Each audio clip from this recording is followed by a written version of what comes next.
Hi, my name's Steve Parker and I'm one of the education officers working for Essex Fire and Rescue Service and Essex Police. And today we're going to be talking about hoax calls and arson prevention.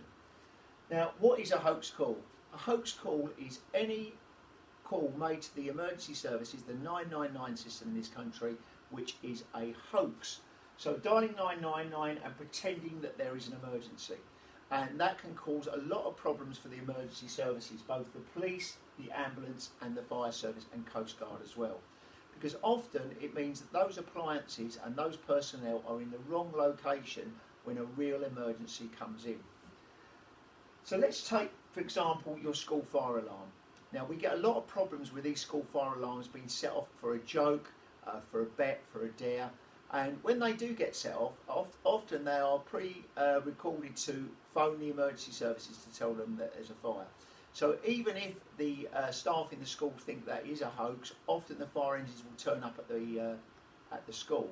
Your school will be all out in the playground, they will go through their fire drill, and those fire engines are taken away from the station where they could be attending a real emergency.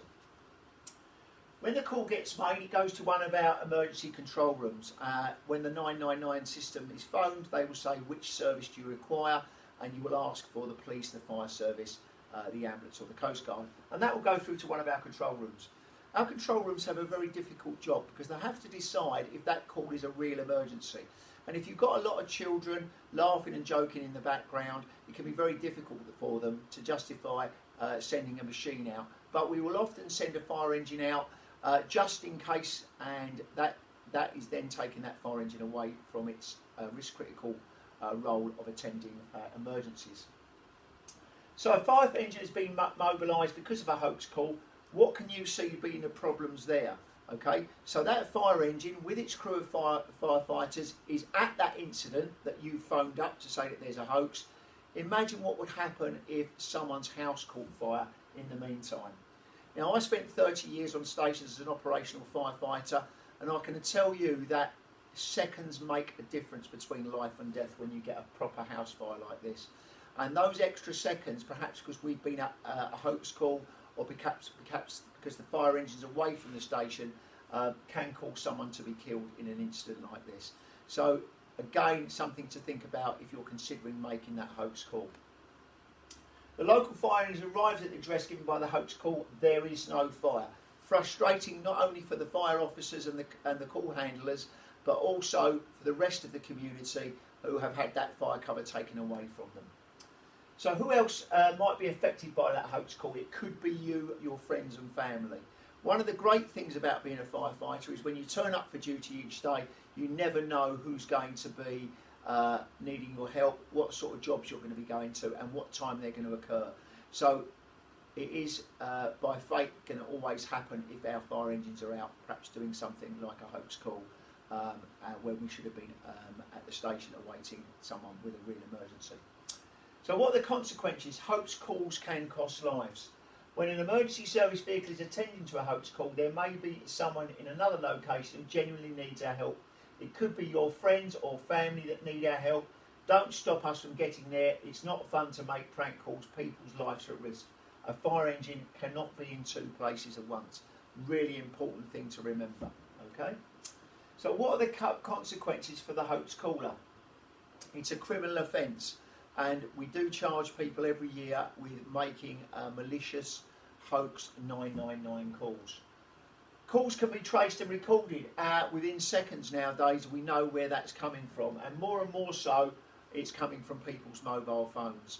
Now, in the old days when I joined the fire service, most hoax calls were made from red telephone boxes, and I bet there's not many people watching this film today who've used a red telephone box, because most of you now have got your mobile phone.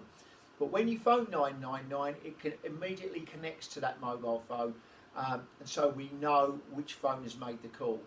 Now, if the call turns out to be a hoax, it's very simple and easy for the fire service to cut that phone off. Not just from your network, Vodafone, 3, EE, but from every network in the UK.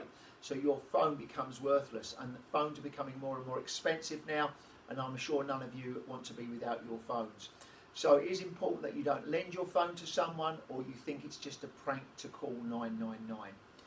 While we're talking about phones, it is important to remember that I don't want you to stop phoning 999 if you genuinely believe there's an emergency. So let's say you're at home during the summer holidays, your smoke alarm sounded, you can smell it, it's a bit of smoke in the house, your adults are perhaps not at home with you, and you decide to phone 999. You've done the right thing, the fire engine turns up, turns out that 2 doors down have got a barbecue, and some of that smoke has wafted into your house through the open window. That is not a problem. The fire service call that a false alarm, good intent. You genuinely believe there was an emergency. You genuinely believe that your house was at risk, and so you phone the emergency services, okay? Similarly, for the police, the ambulance, and also for the lifeboat, if you genuinely believe someone's in trouble, don't hesitate to call them. No one's going to cut your phone off. No one's going to tell you you're going to be in trouble. But it is those ones where people are just phoning because they think it's a bit of a joke. And there's a lot of CCTV in now. A lot of the schools I deal with have actually put CCTV on those regular call points that are being broken in schools, and so it's very easy. Some of that is covert, so you wouldn't know it was there. So it's very easy sometimes to track these people down that are breaking their alarms, and those people are suspended and expelled from school for doing that. That's how seriously it's taken. So please consider all of these things if you're someone who thinks it's a good idea to make that hoax or prank call. Okay. Next thing we're going to be having a quick chat about is arson. Now, arson is starting any fire on purpose which could harm people or damage property. And one of the things about arson is that our arson rates go up during the school holidays. So children are off school, they're often bored, they're going out and starting fires with matches, lighters, magnifying glasses, and they don't realise how quickly those fires spread and what sort of damage they can occur. In my own career, I've had children set fire to fields of corn which have got into the backs of houses and destroyed property. I've also had children being badly burnt playing with fire, and also other equipment, play equipment, etc., damaged because they didn't realise how quickly that fire would get out of control. So you must never play with fire, okay? Even as a qualified firefighter, I'm still amazed at how sometimes fire spreads, gets behind you, travels through things quicker than you'd expect, and can cause you all sorts of problems. So you could seriously harm yourself or others. Genuinely, if you're a teenager, you might know someone who's always got matches in their pocket, always got a lighter.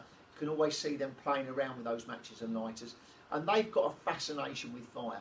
And you wouldn't be doing any disservice if you went and reported that to an adult or to one of your teachers, just to let them know, because we have got some intervention within the fire service when we can go and talk to these people who've got a fascination with fire and hopefully lead them down a different path.